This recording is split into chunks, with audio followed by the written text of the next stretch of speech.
ইবনে কিয়ামার তরবারির আঘাতে সেদিন ওহুদে ভাঙছে নবীজির দাঁত। সৃষ্টির সেরা মুসলিম মোরা বীর সেনানি বীর উম্মাত। আল্লাহুম্মা সাল্লি আলা সাইয়্যিদিনা মাওলানা মুহাম্মাদ ওয়া আলা আলি সাইয়্যিদিনা।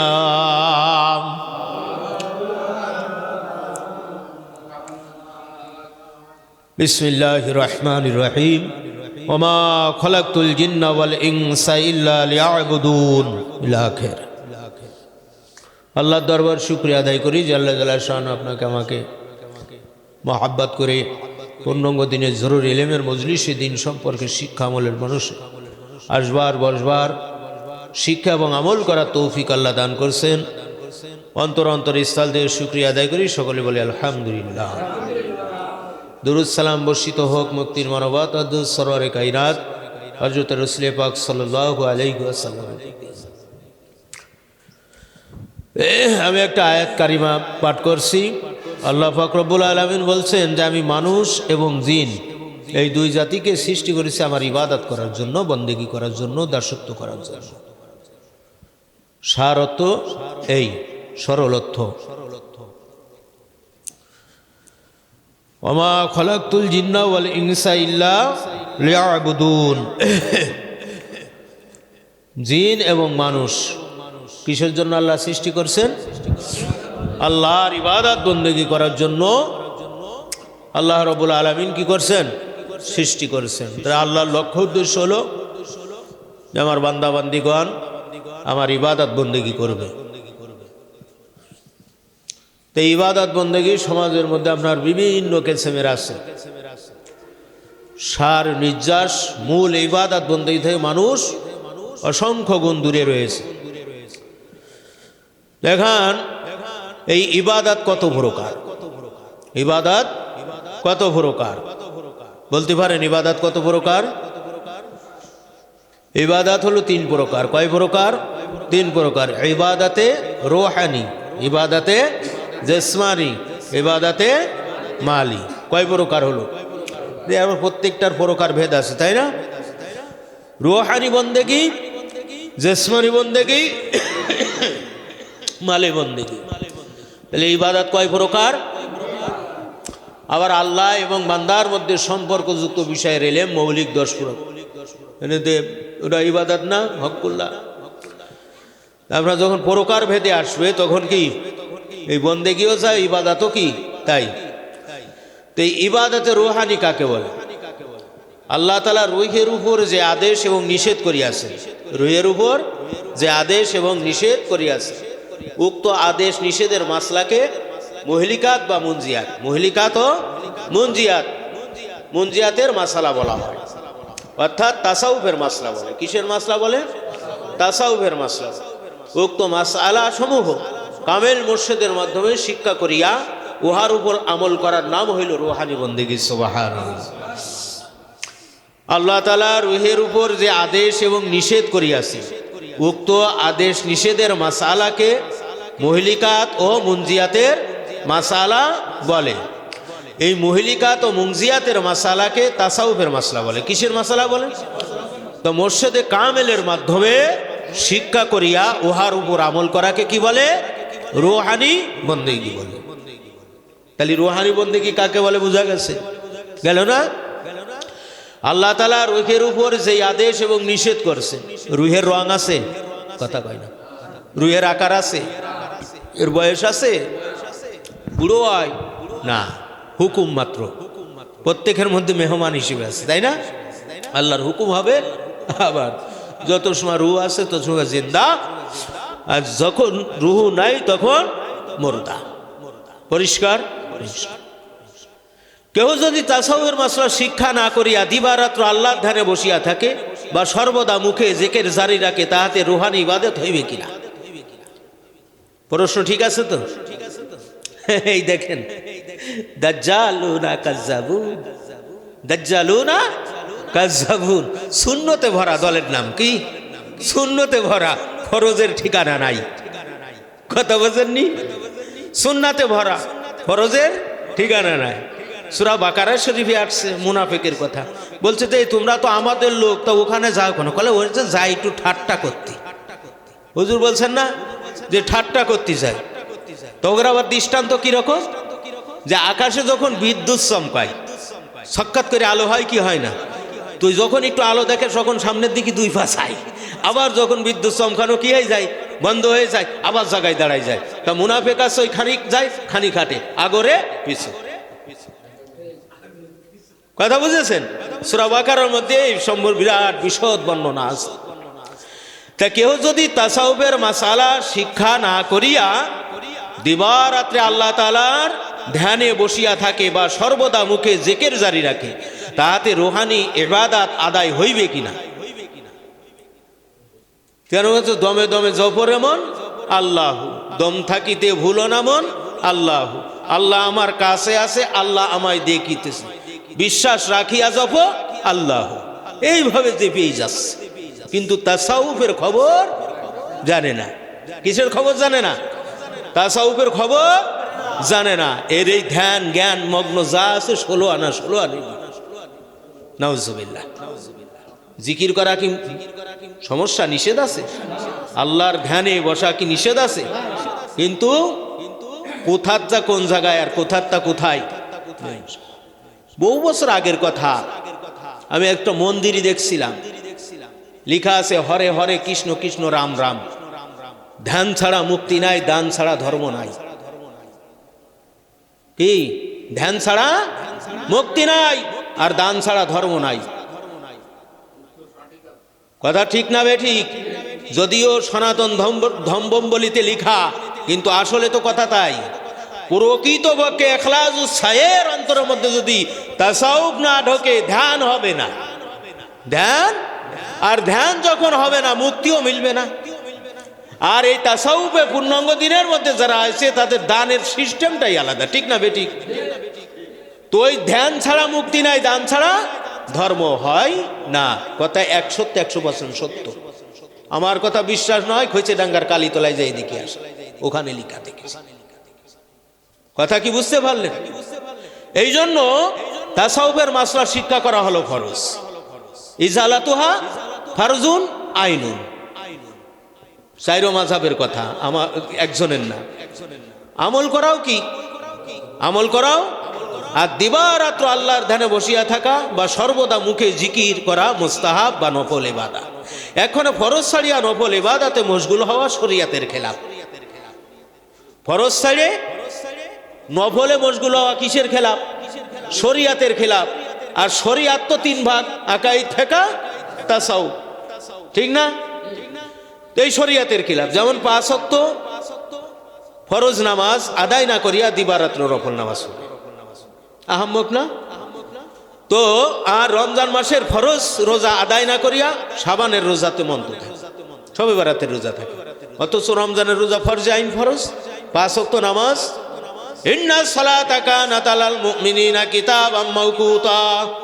আল্লাহ বলছেন নিশ্চয়ই মুমিনের জন্য নির্দিষ্ট সময় নামাজ ফরজ করা। এই জন্য ওক্ত মতো নামাজ পড়া ফরজ। ওক্ত মতো ওই কয় ফরজের মধ্যে আছে না কি? সে ফরজের নাম আরকান আহকাম। কয় ফরজ তার মধ্যে আছে না ওক্ত মতো? তারপরেরটা কি? নিয়ত করা। ঠিক না? তা আপনার রমজানের রোজা না রাখে শাবানের রোজা রাখে, 5 ওয়াক্ত নামাজ না বলে সারা রাত নফল পড়ে, তাদের জন্য যারা তাসাউফ বিহীন আল্লাহর ধ্যানে মগ্ন থাকে। পরিষ্কার কথা না? পরিষ্কার। প্রকাশ থাকে যে রুহানি বন্দেগীর মাসলা সমূহ, রুহানি বন্দেগীর মাসলা সমূহ আমার লিখিত তাসাউফ শিক্ষার 1 থেকে 15 খণ্ডে লিখা হইয়াছে। কার লিখিত? মরহুম মুজাদ্দিদ আজম দুদালী রহমতুল্লাহ লিখিত তাসাউফের কিতাব আপনার 1 থেকে কয় খণ্ড? 15 খণ্ড। এই কিতাবের মধ্যে এই রুহানি বন্দেগীর আপনার ফরজ, ওয়াজিব, মুস্তাহাব, সুন্নাত পর্যন্ত বিস্তারিত বিশেষ বর্ণনা আছে। আল্লাহ মহাসত্যের মহাসন্ধান বলেন আলহামদুলিল্লাহ। এবং বন্দেগী নামক পুস্তকের ৩য় খণ্ডে লেখা হয়েছে, উহা পাঠ করুন। উহা কি করুন? পাঠ করুন। এইবার আসুন, তাহলে ইবাদত কয় প্রকার বলছিলাম? কি কি? ইবাদতে জিসমানি, ইবাদতে রূহানি, ইবাদতে জিসমানি, ইবাদতে মালি। ইবাদতে জিসমানি কাহাকে বলে? ইবাদতে জিসমানি কাহাকে বলে? জিসম মানে কি বোঝেন? বডি, দেহ। কথা বোঝেননি? দেহ দ্বারা যে বন্দেগী আদায় করিতে হয় উহাকে জিসমানি বন্দেগী বলে। জিসমানি ইবাদত দুই ভাগে বিভক্ত। কয় ভাগে বিভক্ত? দুই ভাগে। এক ভাগ আল্লাহর সঙ্গে মুতাআল্লাক, সম্পর্কযুক্ত, ইহার নাম হইল ইবাদত। আরেক ভাগ জগতের সঙ্গে মুতাআল্লাক, ইহার নাম হইল মুআমালাত। ইহার নাম কি? মুআমালাত। তাহলে দেহের বন্দেগী কয় ভাগ? দুই ভাগ, ইবাদত, মুআমালাত। ইবাদত, মুআমালাত। কথা বুঝতে পারলেন? এই দুই ভাগ মাসালা শিক্ষা করিয়া উহার উপর আমল করিবার নাম জিসমানি ইবাদত। জিসমানি বন্দেগীর বর্ণনা আমার লিখিত শরিয়াত বা ইসলাম ধর্ম নামক পুস্তকে লেখা হইয়াছে এবং বন্দেগী নামক পুস্তকের 2য় খণ্ডে লেখা হইয়াছে। উহা পাঠ করুন। শরিয়াত বা ইসলাম ধর্ম কিতাব আছে না? কার কার কাছে আছে? যাক, হ্যাঁ, উনি দেখতেছেন, কিন্তু কিতাবে ওই পোকায় ধরেছে, ঠিক না? অনেক ক্ষেত্রে এরকম হয়েছে কিনা, কিতাবের খোঁজ নাই। কেহ যদি জিসমানি ইবাদতের মাসলা শিক্ষা না করিয়া দিবারাত্র নামাজ পড়ে এবং 12 মাস রোজা থাকে, তবে তাহার জিসমানি ইবাদত আদায় হইবে কিনা? কেহ যদি জিসমানি ইবাদতের মাসলা শিক্ষা না করিয়া খালি এই রোজা রাখে, নামাজ পড়ে, বনি ইসরায়েল লোক না আছে না বর্ণনা, সারা রাত নামাজ পড়তো, সারাদিন রোজা রাখতো, 12 মাস কাল হার হামেশা। আমরা তানাজ্জালুল মালাইকাতু ওয়ার রূহ ফিহা বিইজনি রাব্বিহিম মিন কুল্লি আমরিন সালাম হিয়া হাত্তা মাতলাইল ফাজর। কি সূরা এটা? সূরা কদরের মধ্যে আছে। তো আমরা ওই বেটার ইবাদত বন্দির মধ্যে লাইলাতুল কদরের রাত্রির বর্ণনা আছে। সারা দিন কি করত? আপনার জিহাদ সংগ্রামে থাকতো, রোজা রাখা অবস্থায়, আবার সারা রাত্রি ইবাদত বন্দেগী। এর কথা হুজুর সাল্লাল্লাহু আলাইহি ওয়াসাল্লাম বর্ণনা করছিলেন। যে সাহাবীদের মনটা একটু ছোট হলো যে এত বন্দেগী তো আমরা পারবো না। তাহলে আল্লাহ তাআলা এই কদর নাজিল করলেন, বলে 1000 মাসের থেকে উত্তম। বুঝতে পারলেন? তো যদি কেউ এরকম ইবাদতও করে, সঠিক জিসমানি বন্দেগীর মাসলা না জানে, তাহলে তার অবস্থা কি হবে দেখি কি বলে। ইবাদত, মুআমালাত, এই দুই ভাগ মাসলা শিক্ষা করা ফরজ, আমল করাও কি? আমল করাও কি? আর দিবারাত্র নামাজ পড়া, 12 মাস রোজা রাখা নফল। এখানে যারা ফরজ ছাড়িয়া নফলে মশগুল হয় তাহারা আহাম্মক এবং জ্ঞানহীন। ফাতুহুল গায়েবের 48 নম্বর ভাষণ, এর মধ্যে এই বিষয়ে বিশদ বর্ণনা আছে যে এরা কত বড় জ্ঞানহীন আহাম্মক। ফাতুহুল গায়েব নাম করে একখানা কিতাব ইমাম গাজ্জালী রহমতুল্লাহ লিখিত। প্রশ্ন, মাল কি রকম নিয়ামত এবং মালি ইবাদত কাহাকে বলে? মাল কি রকম ইবাদত এবং মালি ইবাদত কাহাকে বলে? ইবাদতে রূহানি, ইবাদতে জিসমানি, ইবাদতে মাল।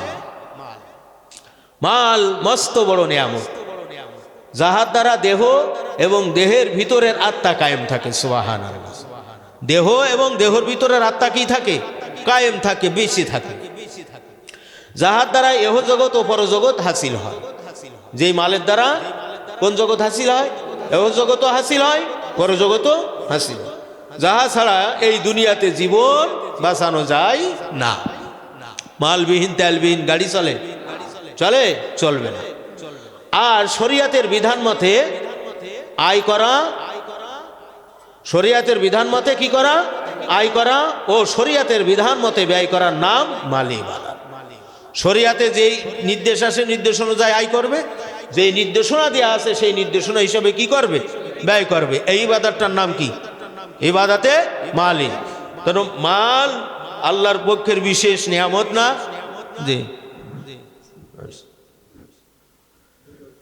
তো শরিয়াতের বিধান মতে যত টাকা আয় করা হইল আর যত টাকা ব্যয় করা হইল সব ইবাদত হবে কিনা? শরিয়াতের বিধান মতো আমি আয় করলাম, শরিয়াতের বিধান মতো কি করলাম? ব্যয় করলাম। তাহলে এটা যত টাকা ব্যয় করা হইল সবই ইবাদত হবে কিনা? সবই ইবাদত হবে। শরিয়াতের বিধান মতে যত টাকা আয় বা ব্যয় করা হইবে সব ইবাদতের মধ্যে গণ্য হইবে, কারণ শরীয়তের বিধান মতে আয় দুই ভাগে বিভক্ত। শরীয়তের বিধান মতে আয় কয় ভাগে বিভক্ত? দুই ভাগে। সাংসারিক ও দ্বীনি ব্যাপারে আবশ্যক পরিমাণ আয় করা ফরজ।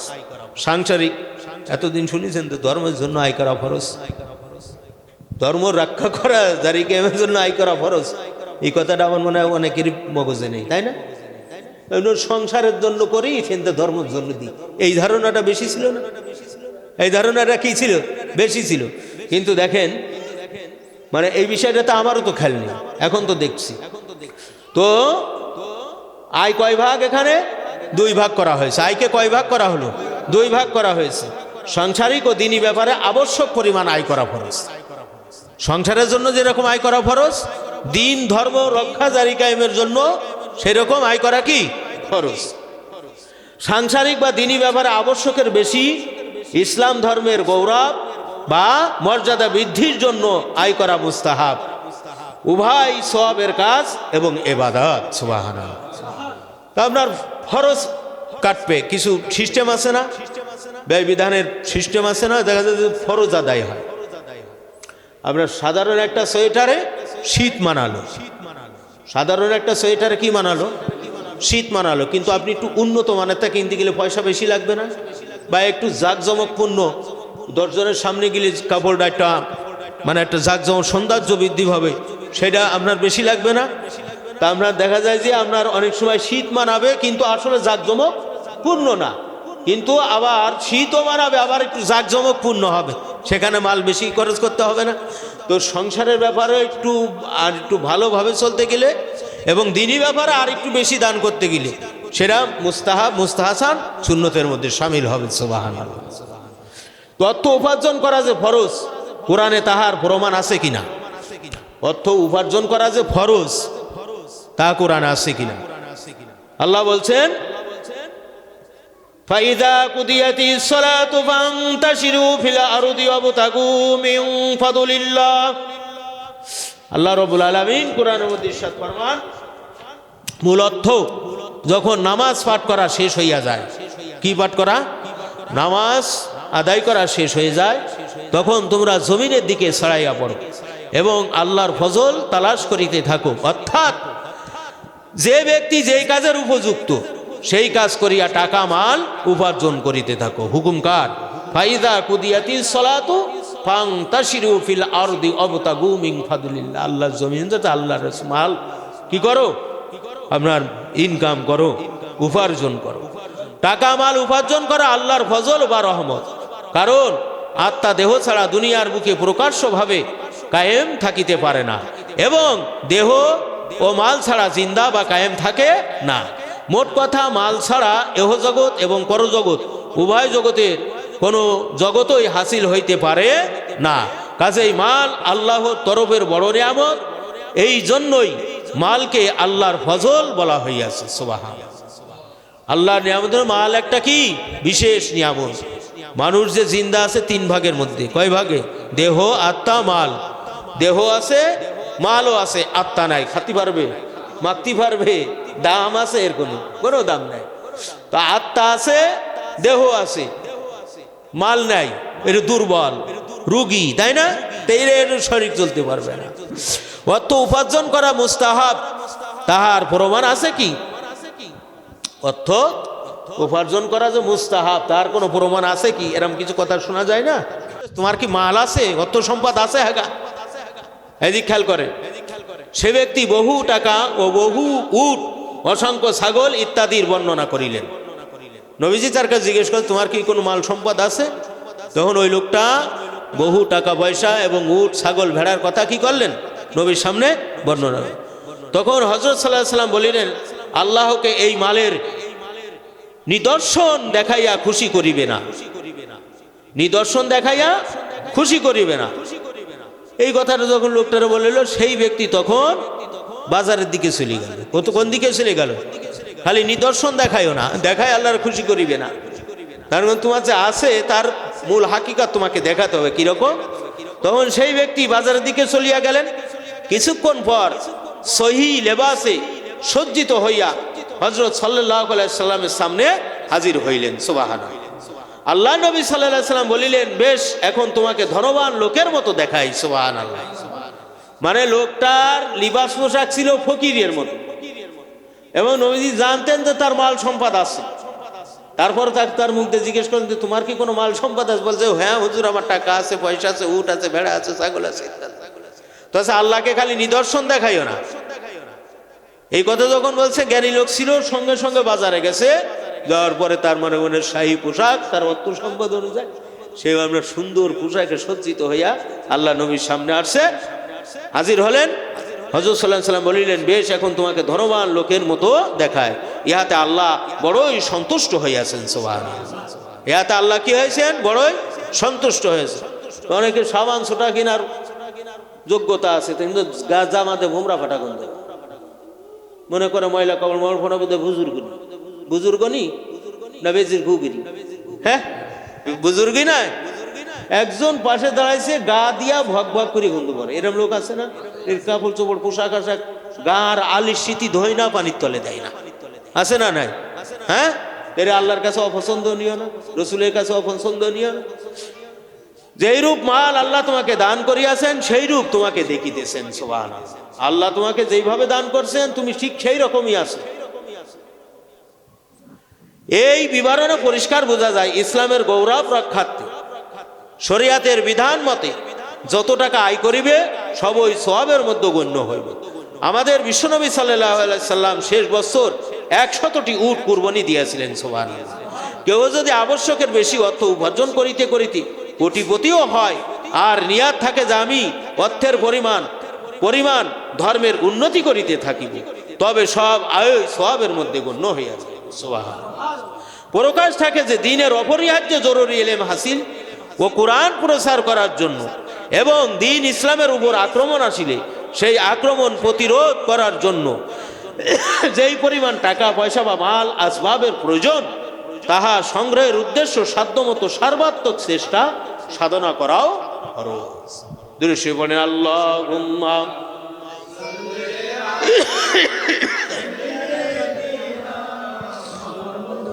আর জাদি দে।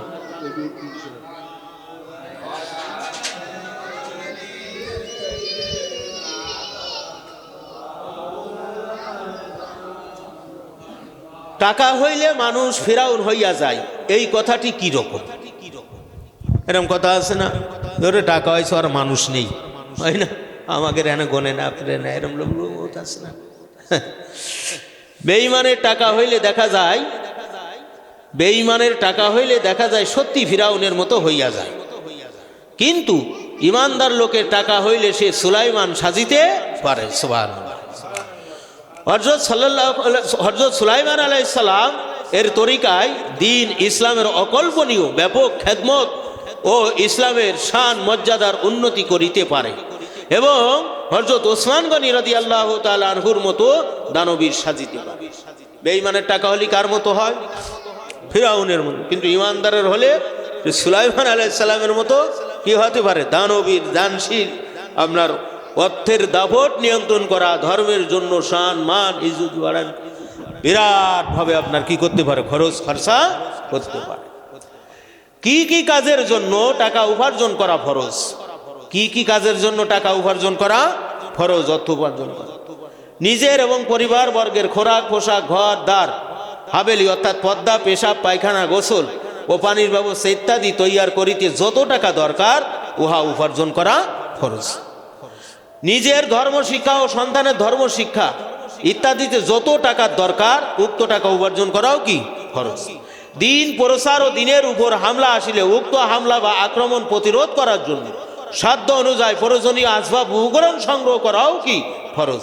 এ বিষয়ে জকিরাই কারামত 3য় খণ্ডে মারেফুল কোরআনের বঙ্গ অনুবাদ 542 নম্বর পৃষ্ঠায় বিস্তারিত বিশদ বর্ণনা আছে প্রকাশ।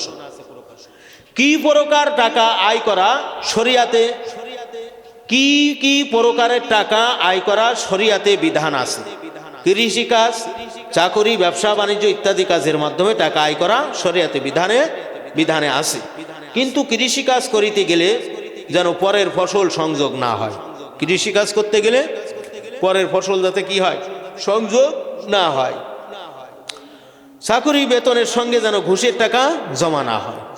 ব্যবসার ক্ষেত্রে ক্রয় বিক্রয়ের মাধ্যমে মাপে কম বেশি না হওয়া চাই। দেওয়ার সময় কম আর লওয়ার সময় বেশি লওয়া না যায়। ভেজাল জিনিস খাঁটি বলিয়া বিক্রি করা না যায়। কোনো ওয়ারিশকে মিরাজ সম্পদ হইতে বেদখল করা না হয়, সেদিকে বড় কড়া দৃষ্টি রাখিতে হইবে। কোনো ওয়ারিশ যাতে 1 ইঞ্চি পরিমাণ জমিন থেকে কি হয় না, মাহরুম না হয়, সে বিষয়ে বিশেষ সতর্কতা অবলম্বন করতে হবে। দৃশ্যে বলেন আল্লাহুম্মা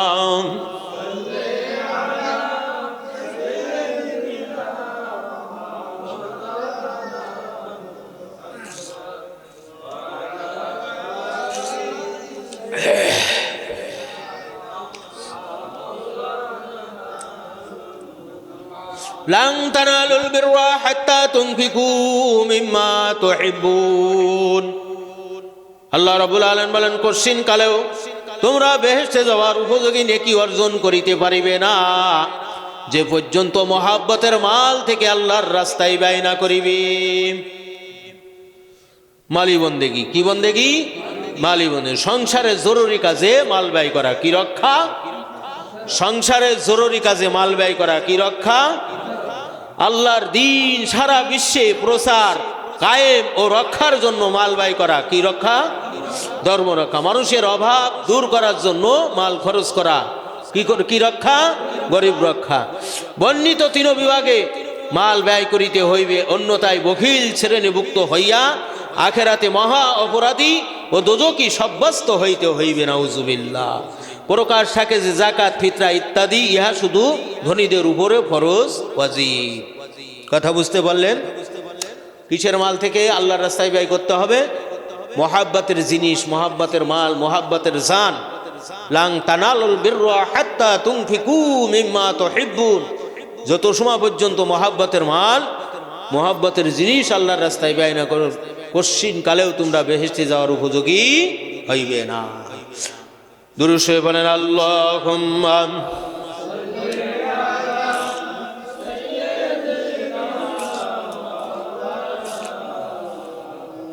ওয়া আলা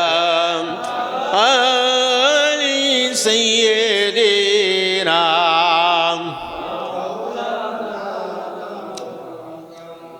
দুনিয়ায় মানুষ ব্যবসা বাণিজ্য করে না, আপনার লাখ লাখ কোটি কোটি টাকা, তো এই লাখ লাখ কোটি টাকা নিয়ে যায়, ফসল আবাদ করে না। এখন যদি ওই আস্ত বিচিলি ধরে খাইতো মানুষ, মনে করেন 1 বিঘা জমিনে 2-2.5 কোণ 3 কোণ বিচিলি হচ্ছে, ওর মাথায় ধান আছে না, তো এই যে ভানানোর ব্যবস্থা নেই, ছাটানোর ব্যবস্থা নাই, তো আপনার এই বিচিলি মুঠ ধরে ধরে খাবে, খেয়ে ফেলবে, তাই না? তো 1 একজন 2 বিঘে 4 বিঘে 1 বিঘে 5 বিঘে এরকম বিভিন্ন রকমের চাষ করে কিনা। এখন মনে করেন ওইভাবে আস্ত খাইছে, আবার যখন আপনার বাথরুম হয়েছে ওইভাবে হয়েছে, তাহলে আপনার 2 বছর 4 বছর পরে এই গ্রামে আর জায়গা থাকবে? ওই বিছেলি ওইভাবে যদি থই জায়গা থাকে? থাকে না। কিন্তু আল্লাহ তাআলার কি কুদরত দেখেন। তো আল্লাহ রাব্বুল আলামিন কি না দেন, তো আপনার প্রথমে বীজ ফেলানোর পরে সারা হচ্ছে, এটাতে শাখা প্রশাখা হয়ে আপনার বিরাট আপনার ধান হচ্ছে। এটা ছড়াই নেওয়ার পরে বিছেলি একটা অংশ চলে গেল, এই ধানটা সিদ্ধ শুকনো করার পরে আরো সংক্ষেপে চাল চলে আসলো না, আরো সংক্ষেপ জায়গায় চলে আসলো। এরপরে আবার অল্প কিছু হাঁড়িতে দিয়ে রান্না করে পাকা খাওয়ার পরে লাস্টে যাইয়ে ছোট্ট একটা রুমি যায়, তার আবাসস্থান হচ্ছে, বাথরুম হয়ে যাচ্ছে, ঠিক না? তেমন দুনিয়ায় বড় জিনিস তার লাস্ট ফিনিশিং এর হিসাব হলো আপনার একেবারে ছোট, একেবারে কি ছোট। কিন্তু আল্লাহ রাব্বুল আলামিন আপনি যে আজকে এখানে তালিমি জলসায় যোগদান, তা আপনার 3000 নেক আমলের চাই বেশি সওয়াব আছে না নেকির চাইতে? তো এটা আপনার তারপরে ফরজ কথা শোনা, সাই দেওয়া, সুবহানাল্লাহ আলহামদুলিল্লাহ দুরুদ অসংখ্য নেকি না? এর জন্য কি আপনি যে 1 বছর সময় পাইছে, সংক্ষেপ সময় না? আপনার 5 ওয়াক্ত নামাজ সারাদিন পড়ি কত সময় বা লাগে, সংক্ষেপ সময় না? আল্লাহ রাসূল সাল্লাল্লাহু আলাইহি ওয়াসাল্লাম বলেন এর নির্যাস আল্লাহর কাছে এত বেশি, ফরজ আইনের দরজা পার হয়ে একেবারে নেকি বদি মাপ শেষ হয়ে সমানে সমানে দাঁড়াই গেছে। একটা নেকি ওর সবচেয়ে গরিব জান্নাত আল্লাহ যাকে দেবে এই দুনিয়ার 10টার সমান। সুবহানাল্লাহ। এই দুনিয়ার 10 দুনিয়ার সমান একটা বেহেশত। সমগ্র দুনিয়ার মানুষ যদি তার বাড়ি মেহমান হয়, আপনার একটা কাপ পিরিচ চামচের জন্য আরেক জায়গায় যাওয়া লাগবে না, এত সব জিনিসের সর্বদিকে সেটা আপনার ভরট থাকবে। সুবহানাল্লাহ। আপনার বিষয়টা বিশাল ব্যাপার না? আপনার কোরমা খাও, পোলোয়া খাও, ঘু হয়ে যাবে, একটা টাকা দান করিলে আখেরাতে রবে, এরকম জলসা আছে না? তো আমরা দান করেছেন একটা টাকা, আমরা নাজাতের বিশেষ দরিয়া হাসিল হয়। এই জন্য অবুঝরে বোঝানো যায়, ঘুমান্ত ব্যক্তিকে জাগানো যায়, কিন্তু ঘুমের ভ্যান ধরে যদি ঘুমায় থাকে তাকে জাগানো সম্ভব হয় না। প্রত্যেকটা ব্যক্তির নিজ নিজ জিম্বায় নিজ নিজ শিক্ষা আমলের ব্যাপারে বিশেষ আপনার গুরুত্ব দেওয়া দরকার। কিতাব কি বাড়ি থাকবে না? পড়াশুনো করতে হবে, পড়াশুনো করতে হবে। আপনার যদি আমি যে এখানে 2-4 পৃষ্ঠা পড়লাম, যদি বাড়ি 2 বার আপনার পড়া থাকতো, এইটা একেবারে টাক্কাস করে বেরেনের পরে থাকবে। কিন্তু হায় আফসোস, যেটা নিষেধ করা হয় সেই কাজগুলো দেখি বেশি হয়, যেটা নিষেধ করা হয় বা ইশারা ইঙ্গিতে বলা হয় সেইগুলো বেশি হয়। এই জন্য বেরেনের পরে আসল জিনিস নেই, জায়গা তো ছোট, সেখানে যদি কুমন্ত্রণা, তাকাব্বুরি, শয়তানি, হ্যাঁ, আবাতস খাকবাদ এর গুণাগুণ থাকে, তাহলে আপনার কামালিয়াতের গুণাগুণটা কোথায় দাঁড়াবে? কামালিয়াতের গুণাগুণ ফালা হামাহা ফুজুরাহা ওয়া তাকওয়াহা কদ আফলাহা মান যাক্কাহা। ফুজুরা অন্তর থেকে দূর করে দিতে হবে। ফুজুরা কি করবে? কেবর, হাসাদ, বগজ, গজব, গীবত, হিরস, কেজব, বকুল, রিয়া, গুরুর কিনা, এগুলো অন্তর থেকে কি করে? দূর। ওয়া তাকওয়াহা, তওবা, সবর, শুকর, তাওয়াক্কুল, ইখলাস, ওই জায়গায় তাকে স্থান দিতে হবে। এখন ফুজুরা ভরে আছে, তাকওয়া আসবে, ফুজুরা পরিষ্কার হবে, তাকওয়ার গুণ ঢুকবে। আদেশগুলো মান্য করতে হবে, নিষেধ থেকে বিরত থাকতে হবে। তো আমাদের যে ক্ষুদ্র যে মেমোরিটা, এই মেমোরিটা এলমে নূরে কি হয়ে যাবে? পরিপূর্ণ হয়ে যাবে। এই কিতাবের মধ্যে প্রত্যেকটা কিতাব এমন কায়দায় লিখা যা আপনি হুবহু বর্ণনা করবেন, দুনিয়ার কোনো মানুষের মধ্যে আপনার ব্যারিকেড দিয়ে হেনস্থার স্বীকার করাবেন, করানোর কোনো সুযোগ নাই। কিন্তু আপনি এই ভাষা খানিকটা একার ওকার দীর্ঘিকার বাড়াই নিয়ে, হ্যাঁ, ধানিরটা বাইতে ধানি, ওর মধ্যে সুতো, তার মধ্যে গুতো, তখন এমন প্যাসে পড়ে যান, লাস্টে আমরা রিমান্ড বাঁচানো মুশকিল হয়ে যাবে। লাস্টে কি হবে? রিমান্ড বাঁচানো।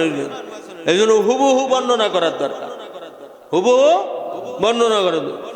তারপর আপনার যদি মুস্তাহাব দরিয়া বা ফরজে কিফায়াত দরিয়া এলেম হাসিল হয়, তা আপনার এই বিষয়ের সাথে আরো কিছু আপনার কি এই মুমিন সম্পর্কে আল্লাহ 3 জায়গায় 10টা 30টি আয়াতের মধ্যে বর্ণনা আছে। কয় জায়গায়? কোরআন শরীফের মধ্যে 3 জায়গায় 10টা করে 30টা আয়াত আছে। দেখেন, আত-তাইগুন, আল-আবিদুন, আস-সাইগুন, আর-রাকিবুন, ইন্নাল মুসলিমিন ওয়াল মুসলিমাতি ওয়াল মুমিনিন ওয়াল মুমিনাতি। এইভাবে আপনার কি 30 মুমিনের পরিচয়, মুমিনের গুণ কীর্তন নিয়ে সূরা মুমিনের মধ্যে 10টা কথা বলা হয়েছে। এইভাবে আপনার কোরআনের মধ্যে আপনার এই বিশদ আলোচনা করতে গেলে মূল কথা হয়, মূল কথা হয়।